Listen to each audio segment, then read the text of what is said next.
He's ready. No, we're ready.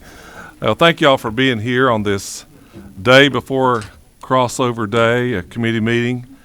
We have three bills we're going to look at. First one I'd like to hear from is Chairman Brockway, House Bill 471. If you'll go right to that end right there.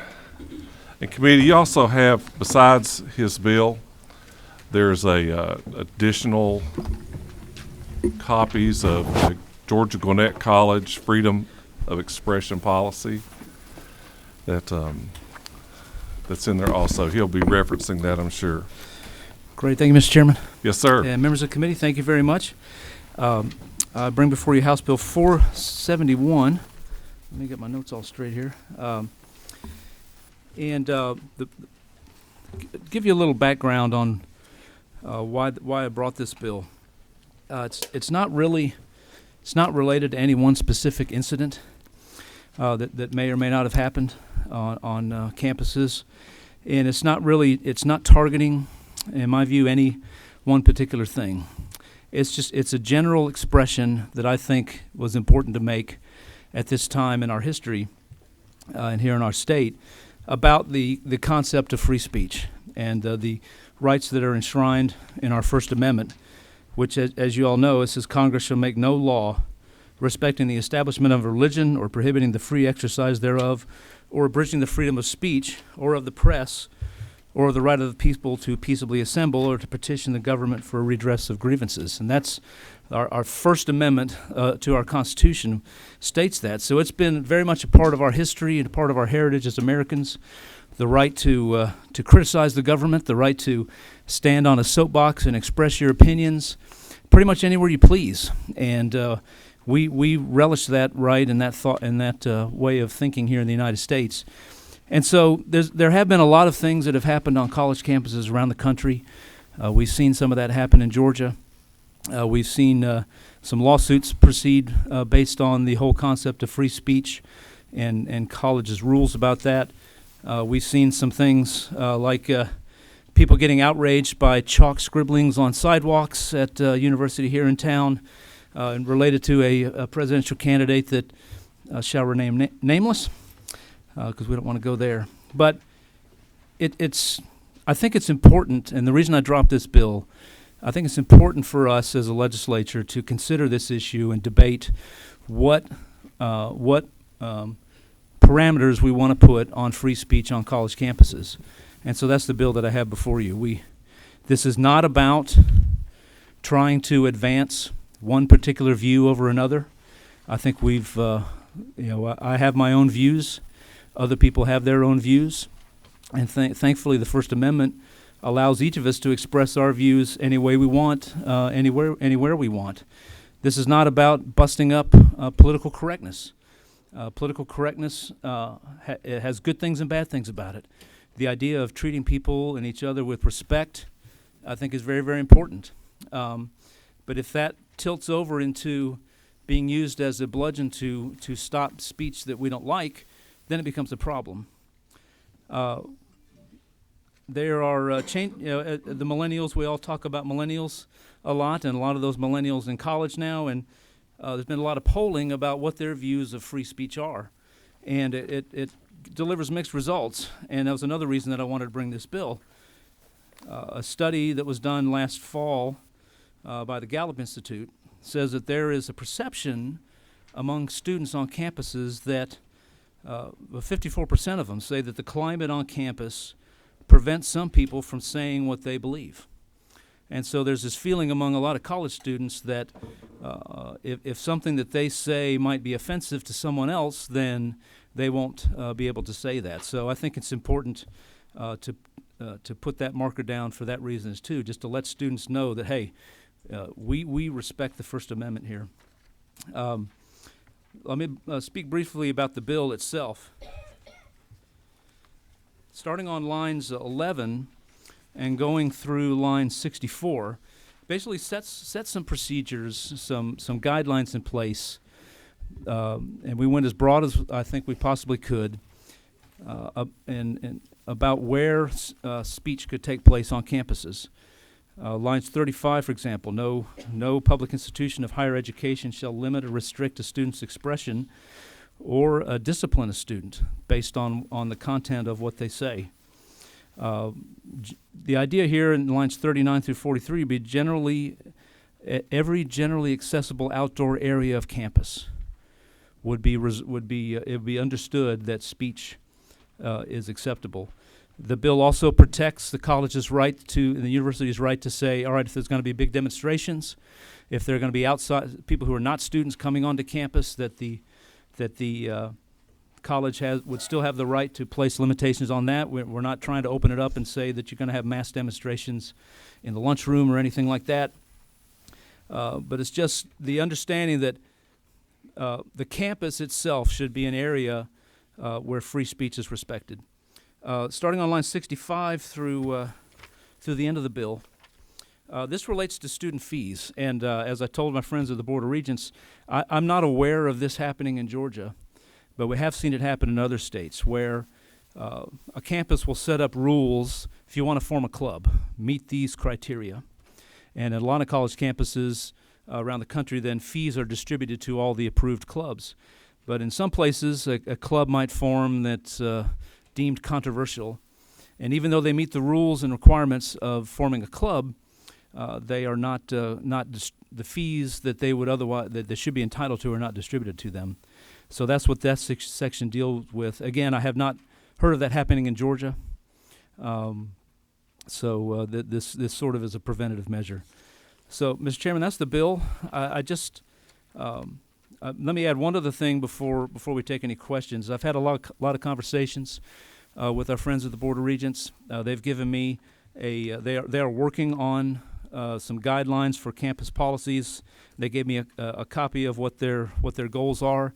I like it. I think it looks really good. I think it's heading in the way that we want it to head to set these broad guidelines for speech and encourage free speech on campus. Mr. Chairman, you referenced the new policies at Georgia Gwinnett College, which is in my district, just put in place. I've read over those, and I like them a lot. And so I'm very encouraged that by what we've seen from our educational partners on this matter, and I look forward to seeing how that all pans out in the days to come. So that's the bill, Mr. Chairman, and I'll be happy to answer any questions from you or any other members of the committee. I have a couple, Chairman Brockway. Just on, look on line 39. I think you said, just in your bill, and I guess we're talking about this, you said generally any in your statement, but is that what you meant? Or because you got here generally accessible? Yeah, generally accessible outdoor areas. Okay. Yeah. We're not trying to, we certainly don't want demonstrations taking place in class, students who are sitting there eating lunch, and a demonstration pops up. That's not what we're talking about. But if it's outdoor areas, and that's why generally accessible outdoor areas of campus ought to be free speech zones. And have you looked at the Georgia Gwinnett College's yes, on sir, the front page? They designate areas. Does that feel? Do you look when you read that? It's under Section B. Yeah. I mean, do you feel that describes it? They have an A and a B. And Yeah, but I think as I read it, and there's a representative from Georgia Gwinnett here, as I read it, that's for groups that of 30 or more. Am I reading that correct? Yeah. So if it's an individual student or a small group of students who want to say something, that they can say it in those generally accessible outdoor areas. But if you're going to have a group of larger than 30, or if you're going to have an outside group, then that's when those rules kick in that are in Part B there. From your discussions and what you've seen from the Board of Regents, I guess the area where it's at is a critical area, that it is accessible to the student population. Right. In their description that you've seen, does it adequately meet what you think should be? Yeah, and I think I believe the Board of Regents may want to speak on this themselves, but we'll give them the opportunity. Yes, sir. Don't worry. The document that they gave me, they're in the early stages of this, and obviously this is all pending approval of the Board of Regents itself. But I like where they're headed. I think we're, every campus has different rules, and I think what the Board of Regents is trying to do, and again, I'm not trying to put words in their mouth, but allow each campus certain flexibility, but with certain principles, and that is that the speech should be as accessible and broad as possible. Okay.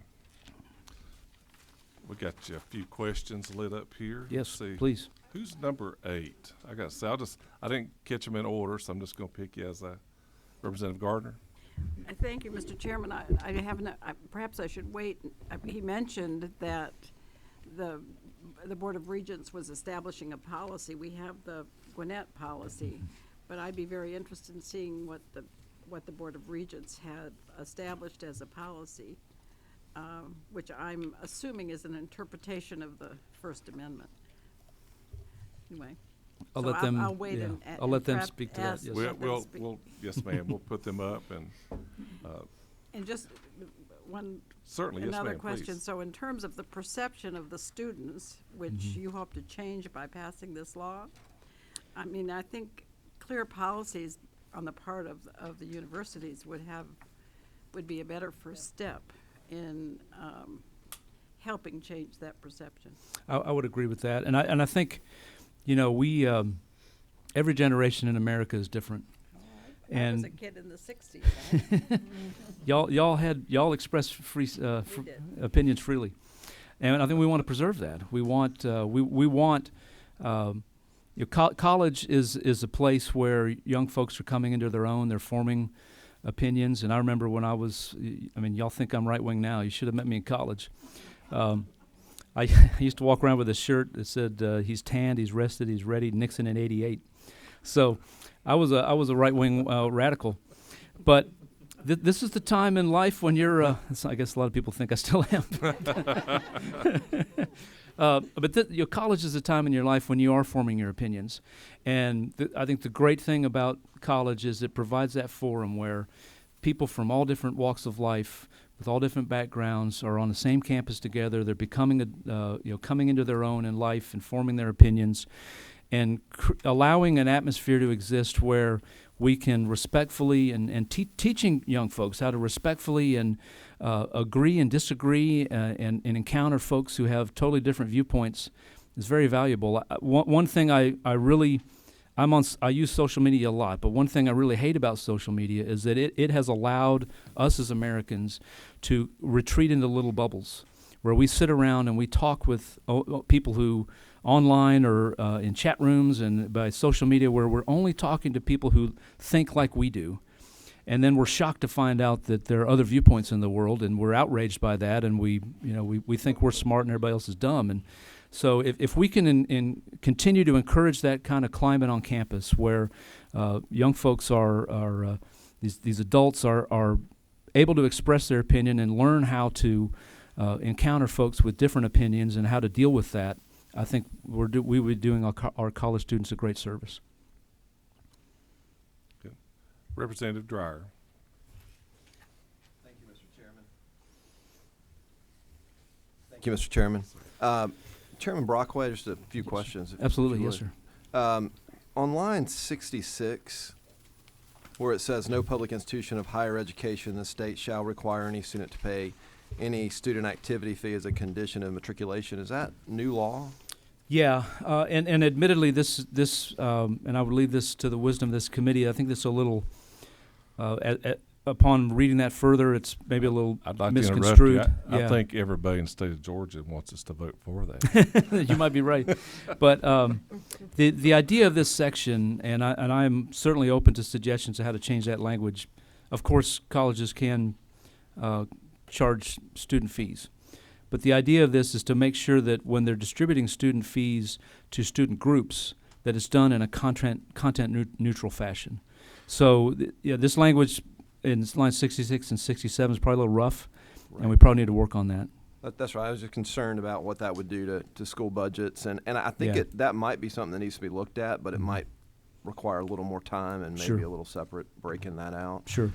Um, And I am open to any suggestions or changes that the committee wants to make. And I'm trying to think of a couple other things under this, because I remember as a student, I was an activist, and I applied on behalf of a political group for campus funding as an undergrad. And then in law school, I was head of the Student Bar Association, so I would approve chapters that were applying for stuff. And I generally saw people do a really good job, Yeah. and I think we've generally seen that in Georgia. What do you get in? What language is there to protect against, though, a KKK chapter or a hate group on Well, campus? I think if you read the broad context of this, the university has the authority to. I'm glancing over this, trying to find the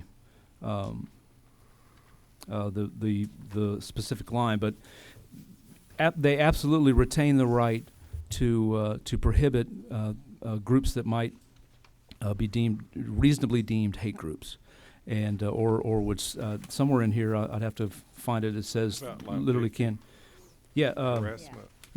nothing in this code should be interpreted as preventing public institutions from prohibiting harassment, or it essentially puts it back into what we all understand as the First Amendment, and of course there's centuries of case law regarding around what that means. Though harassment is one thing, we certainly don't want. Can I ask another one? Oh, Mr. yes, Chairman? sir, please. Thank Go you. ahead. And certainly we don't want a student organization harassing, but short of harassment, they could still have a KKK chapter on different campuses. And I Well, just wonder if there's anything that I addresses don't- that in this bill. I don't know that there's a KKK chapter on a Georgia campus right now, and I don't think that there's anything in here that prohibits a college from preventing that. Okay, I'm concerned. Maybe I don't quite see any language that would allow that discretion. I guess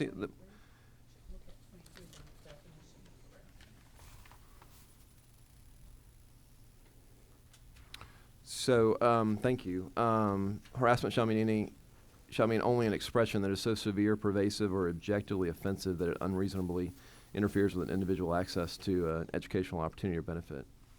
Yeah, I don't know. That it could be. I think my final question would be then, the First Amendment's the gold standard here, right? Yes, sir. Right. And I wonder if it makes sense to try to parse that down a little bit in a Georgia statute when we have a United States constitutional First Amendment that applies to everyone in our country. No, that's a fair point, and I think what we're trying to prevent is specifically since our public universities are government entities, and as you know, our First Amendment says the government shall not abridge the right of free speech, and we just want to make sure that all across our public universities that there aren't policies and procedures that are put in place that restrict that in an unconstitutional manner. So, I definitely agree with that goal. Great. Thanks. thanks, sir. Thanks for the questions. I believe number 4, is that Yes, Ms. ma'am. Marie Metz? Representative Brockway, Yes, ma'am. I read your bill earlier this morning, and I came up with about 6 or 7 questions. But Okay. I'm so happy that my friends are here from the university and the regents, and I'll just wait to hear, from them. But I guess one of the things I was wondering, I'm wondering if you heard from, any of the colleges. And reading this, I said, maybe they're questioning. But then when you says that they're working on guidelines, a couple of the schools, and they have new policies, I'll say I'll just wait and hear from the Board of Regents. Okay. Thank you for reading the bill. Yes. Yes, ma'am. Is this Representative Holcomb? Is there, or Bentley? Okay. Can you hear me? Yes, ma'am. Okay. Thank you for bringing this bill forward. And I've listened very carefully to everything that's been said, but I just want to be really clear. What does this really mean for the students at Fort Valley State University? It would mean that if they currently have a speech code that violates the First Amendment of the Constitution, which we've seen unfortunately across the country, free speech codes that campuses have done that do that, then that it would force Fort Valley to ease those restrictions so they come in compliance with the First Amendment. Okay. Thank you. That's what I needed to know. And they can eat all the strawberries they want. Great. Chairman Brockway, just a question. Pardon? Oh, you do too? He can. Oh, you can't, yours doesn't work. I just want a question while we're, get there. From your research and, looking into this, most of anybody, you said that you didn't see people or had ran into free speech suppression, I guess is the way I'm gonna put it. But do most universities that we have and colleges that are public have a policy that's out there now? I haven't looked at every public institution. I would assume they do. And some of it falls under the Student Code of Conduct because there are obviously things that we don't want students to mistreat other students. So some of it falls under the Student Code of Conduct, and some, well, the Board of Regents may be able to answer better than me, but I would assume that every college has some sort of Okay. code. And just for the committee, if you look on, this is creating a new section Mm-hmm. under post-secondary Board of Regents in the code. That's why you see just the, if you look it up, you'll see that. Any other committee members? Scott, oh, I didn't mean to ignore you. You're on the witness. Yeah, I'm on the witness one, so I can't Okay. push my button. Thank you. Thank you, Mr. Chairman. Representative Brockway or Chairman Brockway, are there any existing policies and procedures that do unconstitutionally violate free speech? I think they do, and I'm not trying to pick on any institution, but just in the last, let's see, in 2015, Mm-hmm. University of Georgia settled a lawsuit filed by a group of students who felt that their First Amendment free speech rights were violated by the student code, and University of Georgia settled that, and the settlement was a pretty substantial expansion of the free speech code. Our friends from Georgia Gwinnett are currently involved in a lawsuit over a similar issue, and that's one of the things that's prompted. I'll let them, if they want to speak to that, but that's generated the lawsuit's ongoing, but they've made changes to their free speech code as well. My alma mater, Georgia Tech, in 2006, lost a First Amendment lawsuit. Those are three that I know of.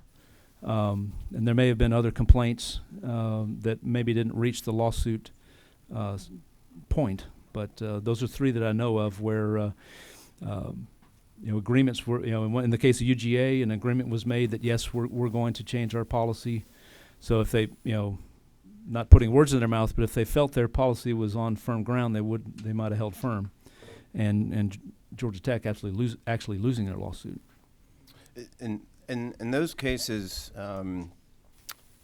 was it the policies and procedures themselves that were at issue, or an application of the policies and procedures? Well, that's a good question.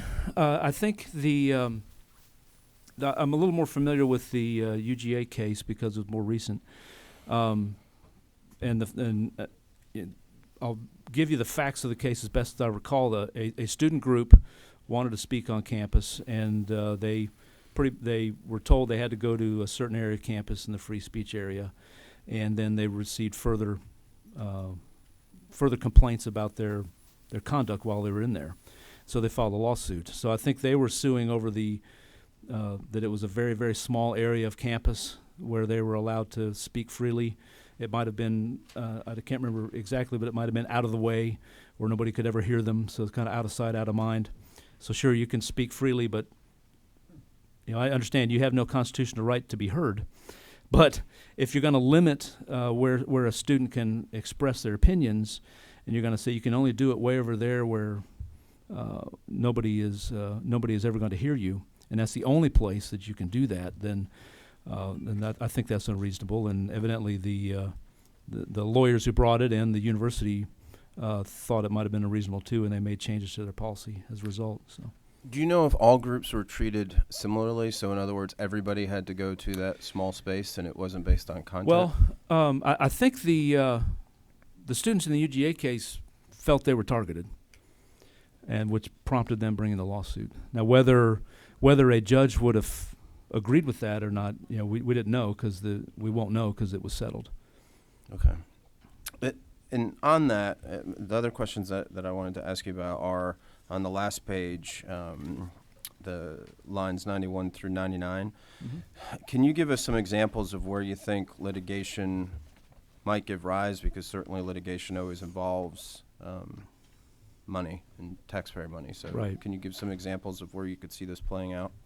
You mean if this new policies were Mm-hmm. implemented? Well, I would think, since the focus of this is that this should remain content neutral, that would be one way. I think if a student felt like that they were that the codes were the speech restrictions were applied because of their content, then they could certainly bring that lawsuit.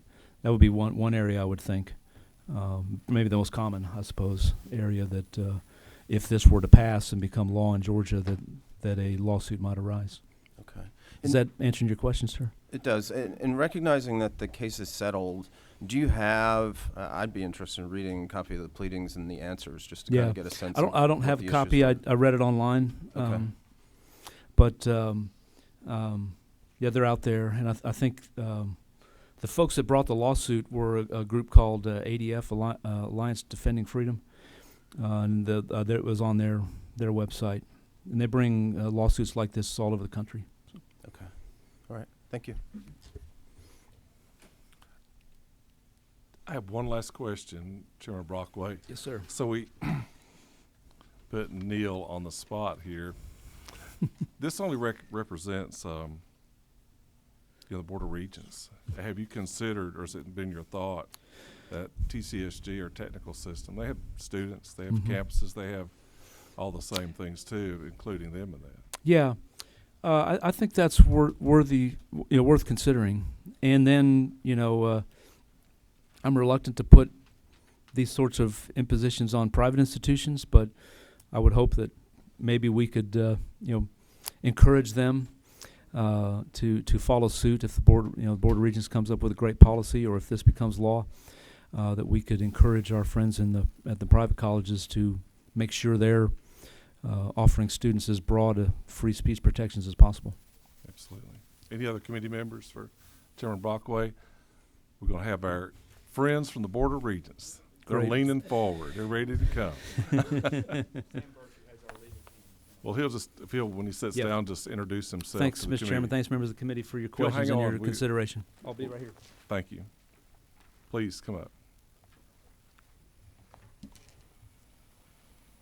Thank you, Mr. Chairman. I'm Sam Birch. I'm Vice Chancellor of Legal Affairs with the Board of Regents. Thank you and the committee for providing me with the opportunity to speak with each of you on this important issue. I want to start by saying that the entire university system agrees with you that these rights guaranteed by the First Amendment are of critical importance, and we're committed to protecting those on our campuses. As public institutions, it's our duty to ensure that we promote open ideas and academic freedom across all of our institutions. As a system, we do not and we will not regulate speech based on content, period. We also do assure and will continue to assure that our students, faculty, and staff have the right to assemble and to express their views freely on all of our campuses. To that point, since last year, we have been conducting a system-wide review of all of our campus policies to review them and to ensure that they properly provide those protections for our students and that they allow them to express their views and their viewpoints freely on our campuses. As part of that review, we distributed guidance to each of our presidents outlining certain core principles that each of their speech policies have to contain. Specifically, those policies first have to provide that students, faculty, and staff are encouraged to discuss and share their views freely across campuses. Second, institutions may not prohibit a speaker from engaging in protected expression based on the content of his or her speech. Third, while our colleges and universities may designate certain public forum areas for very limited purposes, those areas may not be used to prohibit students, faculty, or staff from engaging in conversations on other parts of campuses, regardless of the viewpoints being expressed. And in fact, the campuses may only require members of the campus community to be required to go to those public forum areas when their numbers constitute a large group demonstration. Finally, all policies must contain clear guidelines to ensure that college and university officials comply with these principles and make no decisions based on the viewpoints or content of any speech being made. In addition to these efforts, and you've heard a little bit about this, We're planning to present a system-wide policy for approval at our March board meeting that will reflect these same principles and will additionally ensure that our campus policies are meeting these requirements system-wide. Again, we recognize and agree that protection of First Amendment rights is critical to the well-being of our students, our employees, and the campuses at large. There are arguably no rights that we regard more highly than those protected in the First Amendment, and we're committed to fostering those and ensuring that our students, faculty, and staff have those protections they need. As such, we respectively request this committee allow us time to implement this new policy across our system and campuses, and I thank you for the opportunity to speak on this. I'm also happy to answer questions that y'all have about our policies or the bill itself. Thank you. I do have one question. I'll just kind of kick it off. On locations, how are you giving them guidance on location? I think from what I understand from Chairman Brockway, being able to do it, but where it is critically important, so they're not off in the corner or behind the parking lot on so-and-so street. How are you addressing that in the guidance? So one of the requirements is they have to be fairly centrally located. They have to be heavy foot traffic. I think, as Representative Brockway mentioned, the Georgia Gwinnett policy has 2 areas that are heavily trafficked areas on the campus. But I think one thing that's important to point out, these zones are only used with regard to students and campus community. Those zones only come into play if it's a large group meeting. If it's other student communications, they don't have to use those zones. It is an open campus. It is an open area for speech, and we don't place restrictions on those students or campus community members. So if an individual felt compelled to stand on the sidewalk and express his feelings, a certain subject, they can do that? They As are long as allowed it's not to. a group. Okay. Yes. I believe it's Chairman Carter. Thank you to the sponsor and to the Board of Regents. Is there any consideration for the administrators of the school to intervene in some form for issues such as consideration of safety or mental health from the group, or perhaps the one person, the student who is involved in this activity? So let me address the group first. One of the reasons we have the public, the designated public forums for groups, we want to make sure that we have proper security. So when a large group is coming, we want to make sure that our police force has notice, that they can help both to protect the group and anyone else on the campus. So that's a primary reason for that. As with any policy that's out there, our police force always has the obligation to maintain the safety of the campus. We also have to make sure that we operate as academic institutions. So if someone goes into a classroom and becomes disruptive, that would be an issue we have to address. But under any policy, we would still have to comply with those requirements to maintain a safe campus. So the mental health, though, if there's a mental health background on the student, and the student is having an event, is there any discretion there for the administrators to step in and? Well, if I understand the question correctly, I'm not sure we would have notice of any mental health status of who's speaking, because they would be speaking. We really would have to look at what their actions are at the time. Something? Yes. Thank you, Mr. Chairman. I assume this Georgia Gwinnett policy that's in our book was reviewed by you and approved. So your system-wide policy will follow something similar, or will align with these policies that we're looking at. Yes, and just so everyone's clear, we will still have campus policies, but the same principles that are in that Georgia Gwinnett policy will be reflected across the campuses. And the principles I listed will be a part of that board policy as well. Okay, thank you. I want to follow up with Chairman Dickey's question. So I didn't get it clear that these do express the guidance, that letter. I would love for you to share with the committee the guidance letter, just so especially Chairman Brockway can know what you're doing, what you're telling colleges and universities. You do have a copy? Well, I'd love the committee too. I think as you can see, we're all very interested in this. I've got one copy I can pass around, and I'm happy to make those available to the entire committee if we have enough. Great, thank you. We have a few. I'll pass these around. Well, we can, my crack staff. They can. Gunnett. This is, Pardon. so just to clarify, this is a memorandum we sent out to all of our campuses to make them aware of our principles. And these will, for the most part, be incorporated into the system-wide policy as well. But these are principles advising our campuses that their policies individually have to meet these requirements. Say, are you number one? Yes. Representative Smyrie. So we're gonna use guidance letters today? We're gonna use guidance letters today. I mean, yesterday in the debate, we agreed not to use guidance letters in a piece of legislation that was passed on the floor. So the guidance letters are, as part of the system-wide review, we are meeting with each of our campuses. Our office is meeting with them. We are reviewing each of their policies to make sure they're meeting these requirements. And these principles will be established as part of board policy as well. So it won't just be a guidance letter. Representative Holcomb. Thank you, Mr. Chairman. When is the board meeting this month? March 15th. Okay. And what is the threshold size of a group that needs to get pre-clearance or approval? So in the Georgia Gwinnett policy, it's 30 students or faculty members or staff or more. Okay. So anything below that, people can just contemporaneously gather? If we're going to be reviewing those policies, and if it becomes, if somebody tries to make a 5-person group, that's not going to pass muster, correct? It would have to be a large number. Okay. All right. Thanks. Any other committee members? Thank you, sir. Thank you very much. Appreciate it. Oh, I'm sorry. I'd like to ask another question of Chairman Brockway. I was whenever- just going to ask him to come back. Thank you. Thank you. We're not through with you, Chairman Brockway.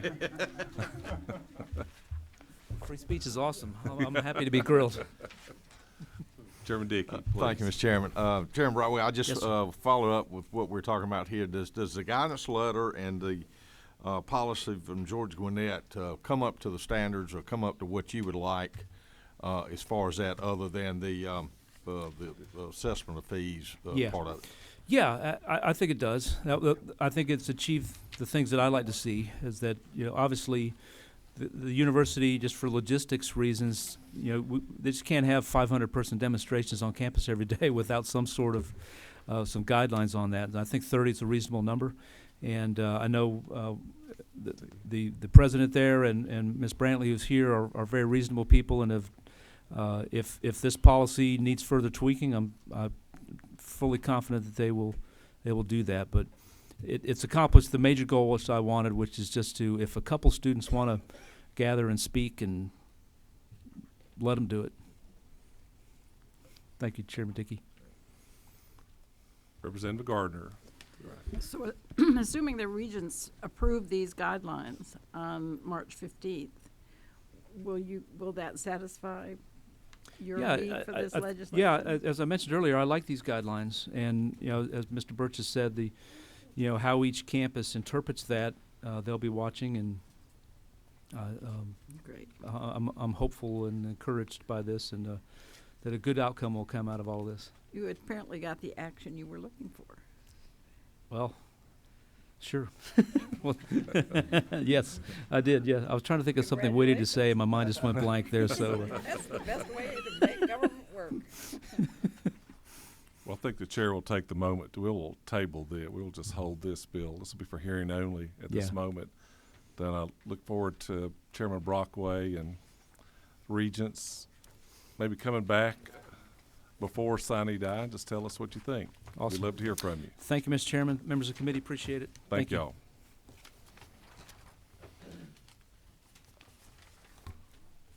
Next up, Representative Hughley, if you would love to come, and this is for hearing only. It's 467. It's LC 1451. Thank you, Mr. Chairman, and ladies and gentlemen of the committee. I appreciate the opportunity to share with you my thoughts on House Bill 467. I am bringing this, and I'm hoping that we can work together over the interim and come back next year with something that we can work with.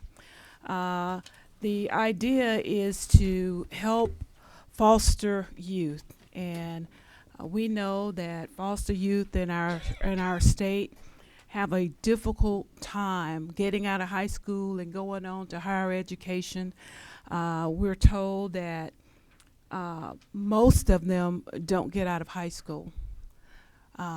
We're talking maybe less than 12% of foster youth actually get out of high school. And we need to have some way to incentivize these young people because they are already on their second chance because they're in foster care. And they have to be able to be self-sustaining adults when they actually become adults. And so what I'd like for us to do is to think about having a tuition waiver for them so that they can go to our technical colleges so that they can get the certifications and the degrees that they can use to have a good living for themselves and their families. So that's really the genesis of this bill. And I know it's going to take a little doing for us to work out all the particulars with the colleges and with the department as well. But this is a real need in our state. And I'm hopeful that you all will agree that this is something that we need to address because these children, as I say, are already on their second chance, and we need to make sure we do everything that they can so that they can become self-sufficient adults. And we know that our workforce requires that you have more than a high school in order to be self-sufficient. And the stats across the country and our state are not good at all. Of those foster youth that actually go on to college, only 2.5% of them actually graduate with a degree. So there's a big gap out there, and it's something that we need to address. And Mr. Chair, I will be happy to yield for questions at this time, but I hope you all will agree with me that this is something that we need to work on. I do. Is it Chairman Dickey? Go ahead. Senator Hughley for bringing this, and I couldn't agree more with you. These foster children really are a huge disadvantage. Are you familiar with when the state ends support for a foster child? Is it age 18? They can age out unless they decide to continue on. If they're going to college, they can continue on, but they will age out, and some of them age out before they finish high school. Are you familiar with Georgia REACH program, scholarship program? I think the governor has put some money, or we have put some money for foster children, brand new, to help start foster children through that REACH program. Right. So I think it's you're on the right track trying to help. I know they're at a huge disadvantage of, as you said, completing high school and going on to something else. Right. We have to find a way to incentivize these young people because otherwise we're going to pay one way or the other. They don't go away. They will come back to us in one of our other systems of assistance if they're not properly prepared to take care of themselves. I just have a couple, and when I was looking at this the other day, I was thinking, do you know if DFACS? I mean, we always pick on them. We're giving them more money, so. Chairman Dempsey. But do they have a policy or procedure? I guess I was thinking about more as informing foster children of the opportunities that are out there. I was just looking at just practical things of it. Do you know, Representative? They do have some counseling that they do for foster youth when they are in high school, but you have to remember that a foster child has a lot more going on than a typical 15 or 16-year-old.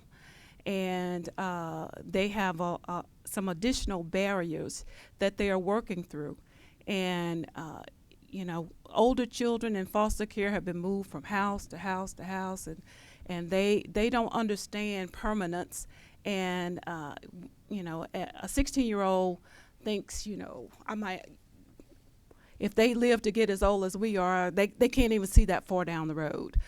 They are looking at more immediate needs in terms of how can I do what other kids are doing, or how am I going to get out of this situation?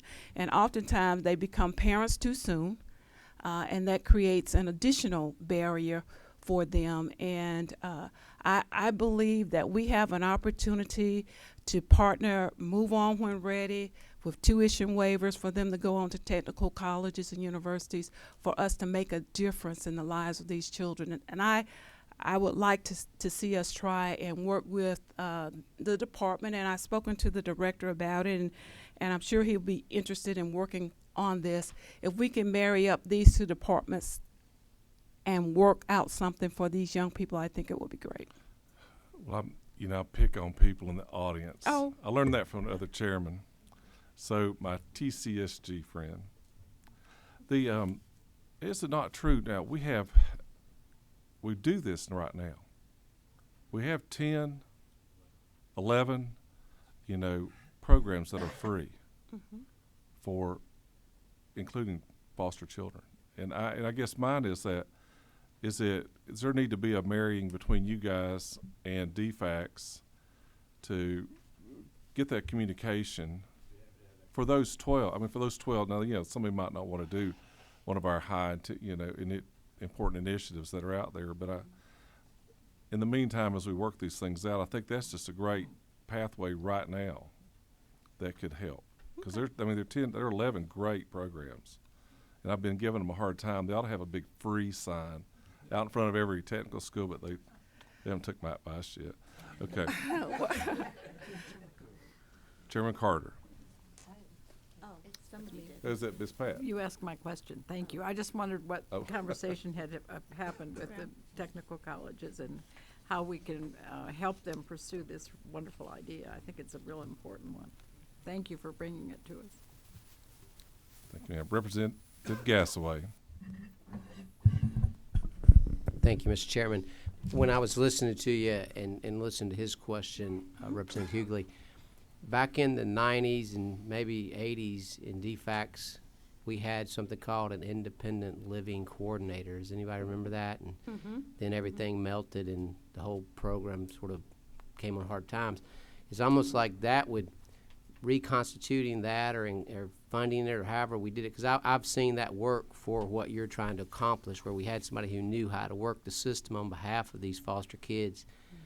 And that all went away, as you may know, and I certainly know, and I'm hoping maybe he's pointed out we may have the resources. It may be that to solve your problem is we need to find a way to get these independent living coordinators back on the streets. We need to certainly do something, because I believe more than 11 or 12% of these students can get out of high school and go on to higher education. And I'm sorry it wasn't a question. I was just, in case you didn't know about that, that is something I've seen in my area of Georgia work for helping the problem that you're pointing out here. Thank you. Thank you. I'm going to call on Chairman Dempsey next. Thank you. Thank you so much, Representative Hughley, too, for bringing this forward. It's a very important discussion. I know we've talked about it some. So, as we continue to realize the increase in the number of foster children, certainly this becomes a larger problem. So I thank you for bringing it up and for thinking that. Often we're thinking about how to get through the most immediate when we should be thinking about how to carry on forward. I want to work with you on it in any way that I can, and certainly we need to have some conversations with the department too and see what possibly internally they can even accomplish in the interim to Thank you. The other thing, I've been contacted by parents who have adopted an older foster youth. That paying for college is more than a notion, and this is something that could help them as well. Absolutely. Thank you. Representative Metz. Yeah. Representative Hughley, I'd like to join. What am I doing wrong? Could you hear me now? There you go. Okay, Representative Hughley, I want to echo what others have said. Thank you for bringing this bill forward. I would definitely work with you. My 30 plus years of working with young people throughout the state of Georgia, through the AME Church, I have seen it. I have seen foster kids with the right placement, the right placement, and a home where there's love, there's care, and support. I've seen it, and I have the data if you need it. That's all they need. And when it comes to college, it's the cost that's the problem. So I'll work with you. Thank you. Representative Burnett right here. Once again, thank you for bringing this. You were mentioning about DFACS. I think one of the problems that happens with some of the foster kids is that they live in different homes, and so the information doesn't get to all the families. And so I think that's what makes it more difficult in terms of expectation of graduating, going to college. And so unless they, stay in the same high school with the same counselor, sometimes they don't often get the information that they need about their different opportunities. Any of our other committee members have a question? Here or none. I want to echo what Chairman Dempsey said, that I would include in next conversations our folks from their technical college system. I think they'd be very glad to be with you. Thank you. Thank you, ma'am. Appreciate you being with us this afternoon. And lastly, Representative Evans has House Bill 269. We heard this the other day. This is available to whatever the will of the committee does. You might just want to refresh your memory if you weren't here the other day. If you would, Representative Evans, just tell them what you got here so Sure. they can. Thank you, Mr. Chairman, members of the committee. I'm presenting to you House Bill 269, which is a bill that would make full tuition HOPE grants available to members of our Georgia National Guard and reservists. Those are two categories of military personnel that fall in a donut hole of the GI Bill. So they're not available for tuition assistance under the GI Bill like other military servicemen and women. And so this provides a full tuition financial aid option for those service members. It's $62,000 in cost. That's the fiscal note cost on it. So a small price to pay for acknowledging the service of these folks and also encouraging attendance at our technical college system. Got a question? Oh, ready to make a motion? What's the will of the committee? Recognize to pass. Second. All those in favor? I believe there would be no opposed. We appreciate it. Thank you, Mr. I know Chair. you're going to members get of the down there committee. and put that sheet in rules. I will go right now. Thank you, And Mr. committee, Chairman. I'll just hang on just a second, committee. You're welcome to run the rules, please. Thank you. On Tuesday at lunch, President of Clark Atlanta has asked if some of us would like to come have lunch with them, take a tour of their facility. Yeah, I'm going to go. I'd love to, for any else who would like to, probably a couple hours. And during the middle of the day, it's a committee day, and I'd love for, if you'd like to go, let me know, so I can send it out to you. Yes, ma'am. We'll certainly do that. Just let me know. 'Cause I think it's probably somewhere many of you haven't been. I have not. And Clark Atlanta. I'm sorry. My Tennessee Park Atlanta. Yeah, we've all dodged them. And lastly, we will meet next Wednesday. Senator Calvert's bill will be over here by then. It's a bill about the lottery proceeds, pretty technical. I'll try to get it to you early so you can take a look at it, and we'll try to move on that, kind of get that going if we need to, or if we need to change it, be up to y'all. But just plan on next Wednesday. So yes, ma'am, right here. We adjourn. Thank you.